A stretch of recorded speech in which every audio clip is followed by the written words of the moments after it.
নমস্কার দর্শক, আমরা চলেছি কামাখ্যা স্টেশনে। আপনারা দেখছেন রানিং ক্যামেরা। এখন এই মুহূর্তে যে স্টেডিয়ামটি আপনারা দেখতে পাচ্ছেন, এটার আকৃতি অনেকটা কচ্ছপের মতো। কামাখ্যা স্টেশনে ঢোকার ঠিক আগের দেখতে পাচ্ছেন, যেহেতু ট্রেনের মধ্যে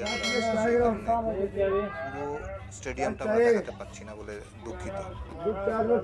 যাই হোক, কিছুক্ষণ পরেই আপনারা দেখতে পাবেন ব্রহ্মপুত্র যে ব্রিজটি, সেই ব্রহ্মপুত্র ব্রিজটি পার হয়ে আমরা ঢুকবো কামাখ্যা স্টেশনে। আর কামাখ্যা স্টেশন থেকেই আমাদের পৌঁছতে হবে কামাখ্যা মন্দিরে। পায়ে হেঁটে যেতে গেলে মন্দির পর্যন্ত যেতে গেলে, মন্দিরের গেট পর্যন্ত যেতে গেলে মোটামুটি আপনার 5 মিনিট সময় লাগবে। ওখান থেকে অনেক গাড়ি পাবেন।